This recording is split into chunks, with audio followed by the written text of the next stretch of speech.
Fine. Well, hello again and welcome back to Grammie's Book Nook. I'm so glad that we'll be sharing a little bit of time together again today. I want you to know that when I get up each morning, I think about what a special joy it is for me to come and spend a little bit of time with you each day. It makes me very happy to know that we're able to do that. We live in wonderful times. When I was a little girl, this never would have happened. We wouldn't have been able to see one another. We have so many things to be thankful for. I told you that we were going to be reading a different kind of a story today. So let me tell you a little bit about it. This book is called NUBS, a story about a mutt, a marine, and a miracle. This book is called an autobiography. A lot of you know what that means, but for some of our younger people, they may not understand what that word means. So that means that the person who's writing the book is writing a book about themselves. So this is a true story that really happened. And this book was written way back in 2008. And it was written by someone who was in the military. And his name is Major Brian Dennis. And he had some friends help him writing the book and doing the photographing. And that is Kirby Larson and Mary Nethery. So let's not wait any longer before we get into our book today. I think you're really going to like it. So as usual, I'm going to turn the book around so you can see the pictures and then I'll read what it says. So I'm hoping that you can see a dog laying down over here, and believe it or not, this is NUBS. So let's get our reading glasses on and get started. Outside a border fort in the desert of western Iraq, a small, thin dog watched and waited. His ears had been cut off to make him a dog of war. He had no name, and he had no person to call his own. Despite his size, he was the leader of his pack, a group of wild dogs that survived by eating desert mice and rats and scraps from the Iraqi soldiers that were stationed at the fort.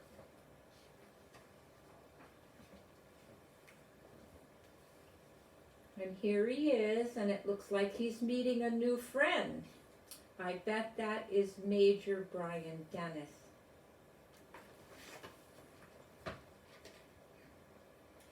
As the dog scanned the desert for a possible meal, the stillness of the fall morning was broken by the roar of engines, rumbling closer and closer. He hunkered down in the sand, frightened. 3 military Humvees, those are very big vehicles that can go through the desert, carrying Major Brian Dennis and his 10 Marines, lumbered to a stop. They were part of the border transition team called 352. And they were there to help train the Iraqi soldiers.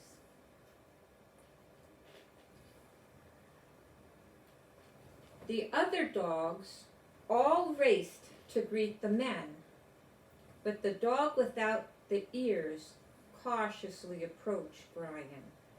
Brian knelt down on one knee to meet him.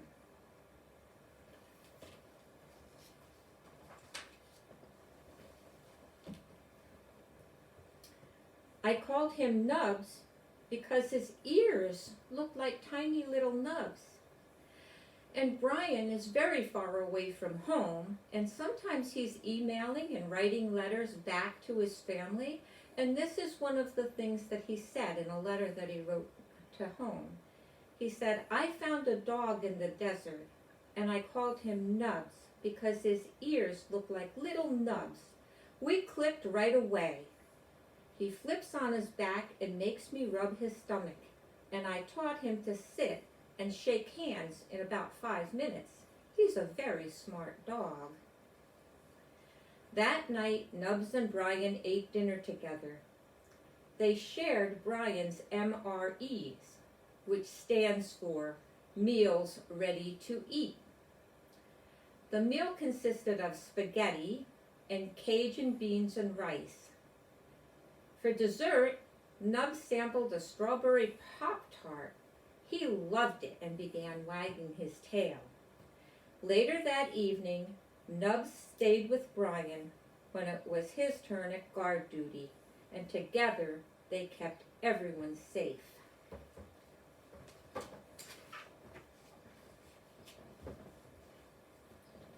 And here's some pictures of Nubs and of the big Humvee vehicle and some of the different Marines that were in the desert.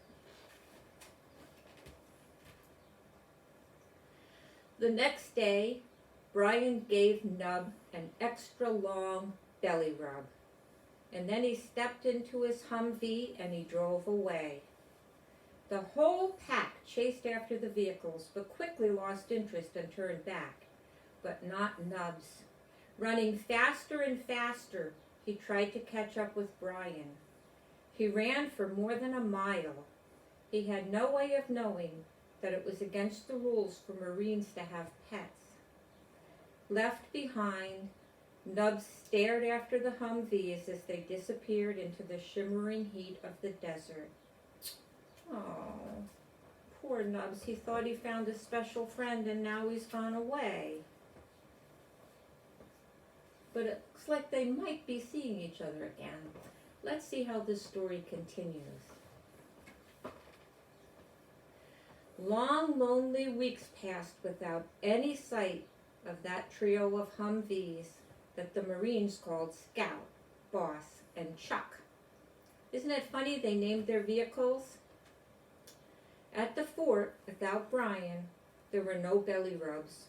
Winter's cold winds began to scour the desert, leaving Nubs scrambling for some place warm to sleep. As the pack leader, he faced many constant challenges from the younger dogs wanting his job. Sometimes groups of dogs from other forts fought Nubs and his pack over the little bit of food that they had. Nubs lived his rough, harsh life, waiting for each time Boss carried Brian back to him. And here's another little letter that Major Brian wrote home to his family. He said, "On our last trip north, I was expecting to see Nubs again, but I didn't. We didn't make it as far north as we did the last trip, but I still thought that I'd see him. I hope that crazy little dog is okay." So that little dog wormed his way right into the heart of that Marine. That happens a lot with pets. It's happened to me. Oh my goodness. Look at the winter time in the desert. You know, I didn't really realize that it got cold and snowy in deserts. I thought that it was hot all the time. Near the end of December, when the temperature dipped to a bone-chilling 30 degrees, the Humvees again rumbled up to the border fort. The pack dogs ran to greet Brian, but not Nubs. He hung back. He was gaunt and thin and weak from a deep wound in his side. Shivering from pain, Nubs allowed Brian and the team medic to clean his wound and apply some antiseptic ointment from the men's first aid kits. He even swallowed a child-sized dose of antibiotics that Brian gave him, but Nubs refused to eat or drink. It just hurt so much. He even tried to sleep standing up because it was so painful for him. And this is what Brian wrote home to his family. "We tried to put a blanket on Nubs when we bedded down for the night in the desert, but he wouldn't let us, and I just had to say a prayer for him. He slept near me. It got down to 18 degrees that night, and I kept waking up to check on him. Every time I woke up, I wondered if Nubs would still be alive."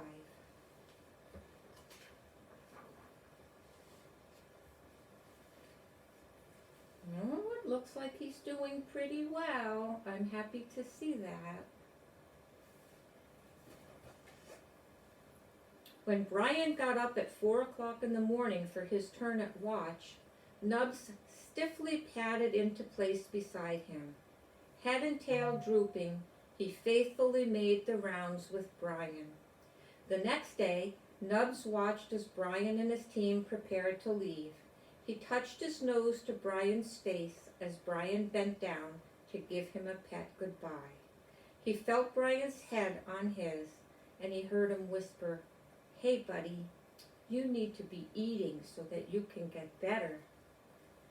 Then Brian climbed into Boss, and the 3 Humvees pulled away, determined not to be left behind again. Nubs chased after Brian, but he couldn't keep up. Alone, he returned to the fort. Poor Nubs. And poor Brian, too. I think they really love each other. But it looks like they're going to meet again. They just have that connection. 2 long weeks later, Scout, Boss, and Chuck thundered up to Nubs' fort again. This time, Nubs was there to greet them. His tail was wagging, but he was still moving slowly. For a few peaceful days, Nubs stuck close to his human pack. Brian took special care of him, doctoring his wound every morning.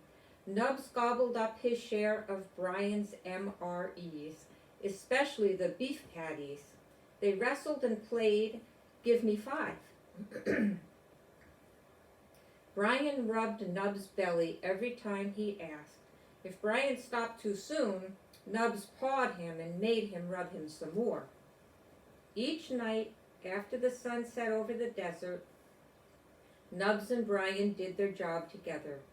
Under an icy black sky of thousands of stars, they kept watch over everyone. Excuse me, I'm going to have a little drink.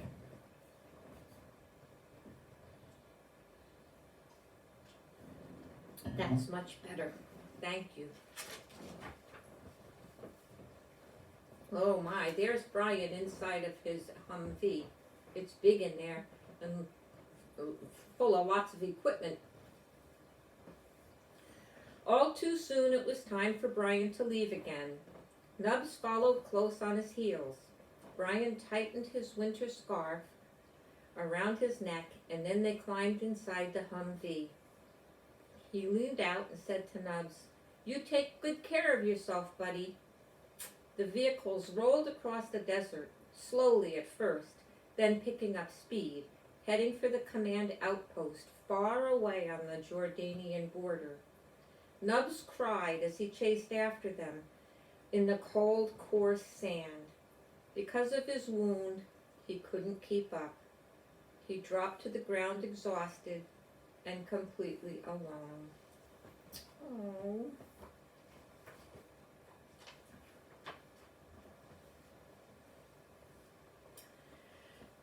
And I don't know if you can see it, but here's the Humvee racing off through the desert, and here's a map of how far they have to go. They have a long way to go to the Jordanian border. When Nubs sat up, Scout, Boss, and Chuck were out of sight. He struggled to his feet and began walking. Nubs trekked mile after treacherous mile across the desert, shivering through frozen days and nights. There was little food to eat and even less to drink. With barely a moment's rest, Nubs pressed on, fighting his way through the territories fiercely protected by wolves and wild dogs. He's just determined that he wants to be with Brian. Oh my goodness, it looks like he made the trek. Let's see how he did that. 2 snowy days and 70 miles later, Nubs limped into the Iraqi battalion headquarters where Brian was working. A team member ran inside shouting to Brian, You're never going to believe who's here." When Nubs saw Brian, he ran with his tongue out and his tail wagging and jumped right into Brian's arms. "What are you doing here?" Brian said as he held Nubs close and rubbed him all over. Nubs finally felt warm again. He pressed his wet nose against Brian's cheek. Nub watched Brian climb into Boss, ordering his team back to the command outpost just a half a mile away. "I know we're not supposed to have dogs at the outpost," Brian says to his men. "But if he follows us, what can we do?"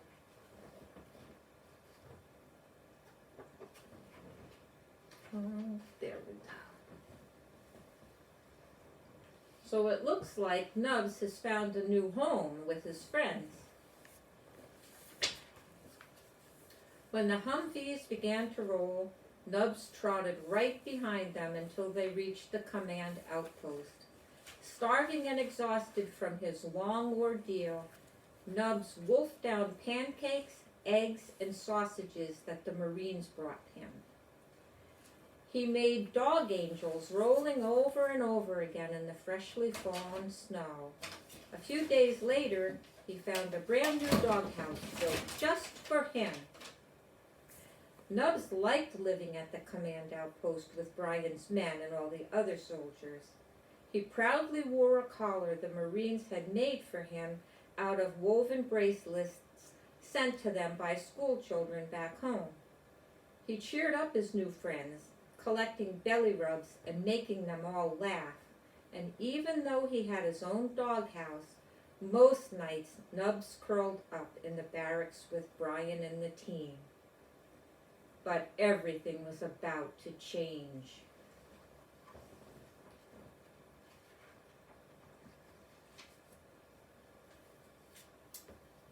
No pictures on this page, just writing.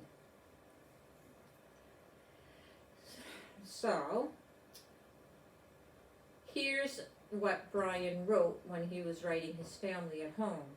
He said, "This all came to a crashing halt when 2 soldiers who were not a part of our team reported that we had a pet, and we were given 4 days to get rid of the dog, or else.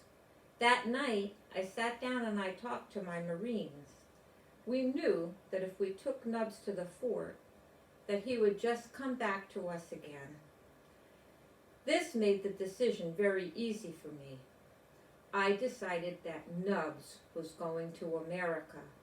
This dog, who had been through a lifetime of fighting, war, and abuse, was going to have a nice sunny life and would never be cold again." Nubs sat close by as Brian sent the email to his family and friends back home, and he supervised the men as they put up flyers to raise money that they would need to send Nubs on his long journey to America. They sent out this letter. They said, "We are trying to evacuate Nubs to the United States from Jordan. It's going to really be costly. It's going to cost over $2,000 to do this. If you want to help save Nubs, bring a small cash donation to our unit 352 COC. No donation is too small. Every little bit will help, and it will be very much appreciated. You can even come to visit him in San Diego, California when we get him back there. This dog found us after walking nearly 70 miles in the desert, and we are going to help him because he is an awesome dog." Nubs was the first to hear the good news. Family and friends wanted to help. Nubs posed for his passport photo, and he took 3 baths in 3 days to get ready for his trip. That was very tiring. So here's a letter that Brian got from his, that Brian wrote, because he was a Marine. He can't just do anything that he wants. Everything has to be approved. So it says the United States Marine Corps, from Border Transition Team 352 team leader to the Jordanian border authorities. Passport travel document in the case of NUBS Dennis, a privately owned dog belonging to a U.S. citizen. This paperwork is his passport and his travel documentation, and he is 2 years old and weighs 14 kilograms. And we don't use kilograms, we use pounds. So he weighed about 50 pounds. So they have him all ready to go. He had to get a passport just like a human. So here he is, all spiffed up, all getting ready for his big journey. This is going to be kind of an exciting time. I bet he's never flown in an airplane before. On the last day, Brian packed Nub's brown blanket and his favorite superhero toy. Brian made a leash for him out of rope. Nubs didn't play with anyone as he usually did. Instead, he just sat quietly in the corner. When it came time to go, Brian scooped him up and put him in Boss, and together they drove to no man's land, the zone between Iraq and Jordan. There, they met the brother of Brian's interpreter, who had agreed to help get Nubs from Jordan to the United States of America. He was escorted by a very important Jordanian official. Nubs rested in Brian's arms as he was carried to a Land Rover. He felt Brian's breath tickle his ear. "You be good, buddy, and don't cause any trouble. These guys are going to take very good care of you. And I'll be seeing you in a couple of months when I get back to America. I promise."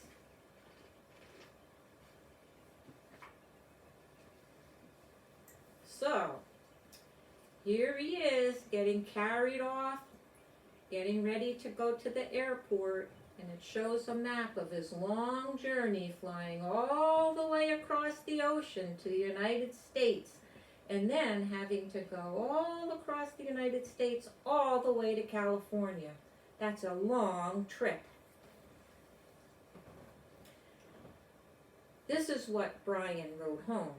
"I had to tell my interpreter to call his brother every 30 minutes because I wanted to know when Nubs was headed out on the highway to Amman. I was sending him off with strangers, and I was really worried that I was never going to see him again." Nubs sat at the border checkpoint for hours as officials pored over his paperwork, making sure that everything was in order. Finally, Nubs arrived in Amman, Jordan. The king of Jordan's veterinarian gave him his first ever checkup and gave him all the shots he needed to make his long journey. He stayed at the vet's kennels while his travel was being arranged. 2 weeks later, Nubs flew the 10-hour flight from Amman to Chicago. Friends of Brian picked him up at the airport, and Nubs ate steak and strawberry Pop-Tarts for dinner. A few days later, Nubs flew out of Chicago on the last leg of his long journey.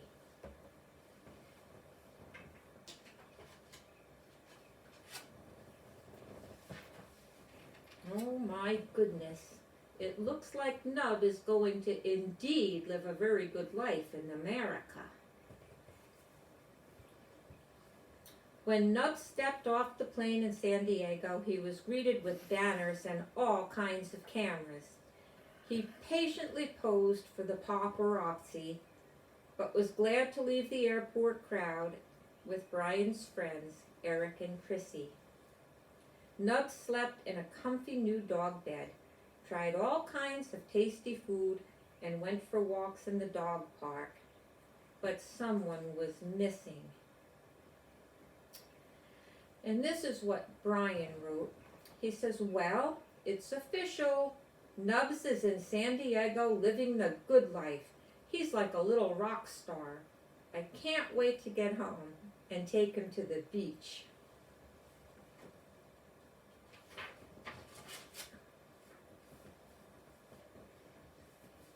It looks like some very happy people and dogs here. On March 23rd, 2008, Eric and Chrissy drove Nubs to Camp Pendleton. The paparazzi camera people were there again. Nubs waited and waited, and when he finally saw Brian, Nubs leaped into his arms and covered him with doggy kisses.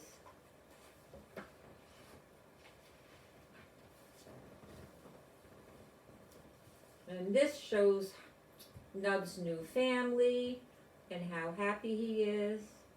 What a lovely story. Today, Nubs and Brian lead a busy life. They play at the dog beach and cruise around in Brian's truck. Sometimes they go running or hike in Mission Trails Regional Park.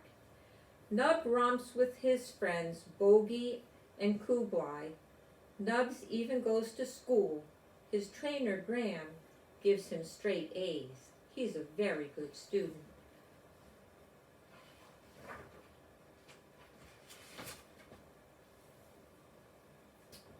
And here he is with this very special friend. He was like an angel to that dog. This small dog has done amazing things in his short life. He chose to travel 70 miles alone across the desert to be with Brian. It was a miracle he survived. The bigger miracle may be that this dog of war chose to become a dog of peace. Now Nubs has a name and a person to call his own, and he shares the friendship and love he found with everyone that he meets. But Nubs saves his very best kisses for his best buddy, Brian.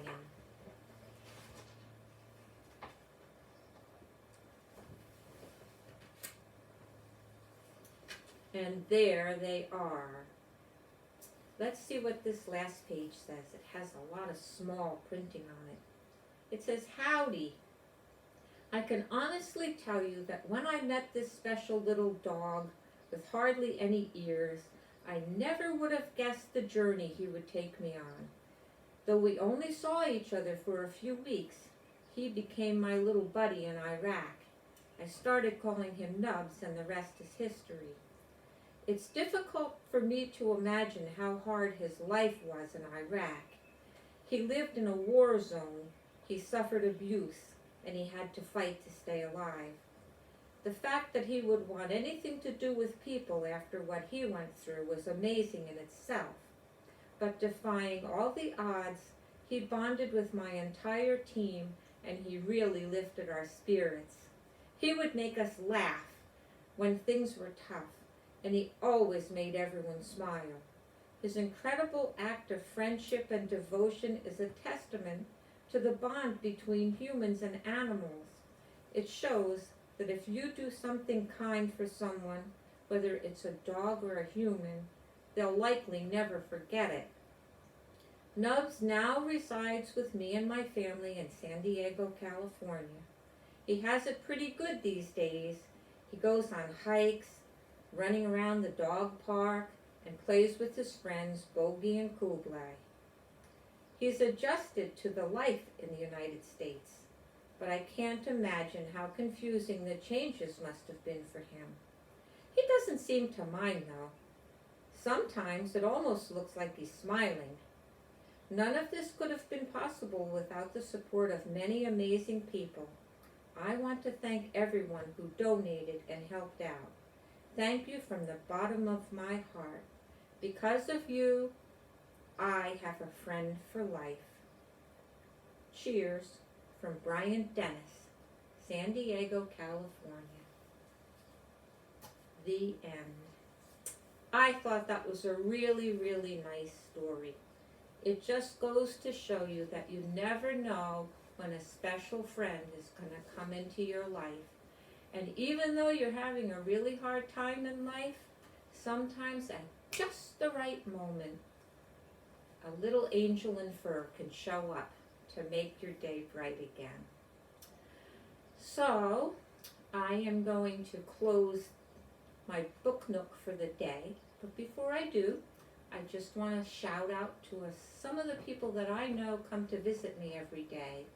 If I don't mention your name today, it doesn't mean because that I don't appreciate your being here, and hopefully I'll be able to catch up with you on another day. But today, I want to say a special hello to my friend Audrell. I know that she comes and spends time with us each time. To my special friends Christina and Logan, who just happen to live in my neighborhood. And my very special friends Blake, Fiona, and Colin. If you would like me to say hello to you, just send a little email. Let me know that you're listening, and I would love to address you personally, because you are what makes my life special. So I'm going to finish our day today with what, you know what, our hand washing song. So let's get ready to scrub up. Ready? Here we go. Sleeves up. And we sing this song every day, just as a reminder of how important it is to really make sure that our hands stay clean. We don't want to be touching our faces. We want to stay as healthy as we can so that everyone around us can stay healthy too. So you ready? Here we go. We're gonna wash those germs away, strong and healthy every day. We make wise choices so we stay strong, gonna wash those germs away. We're gonna wash those germs away, strong and healthy every day. We make wise choices so we stay strong, gonna wash those germs away. Oh, we make wise choices in every way. We're gonna wash those germs away. Alrighty, I'm looking forward to coming back with another book next time. Have a great rest of the day. Bye.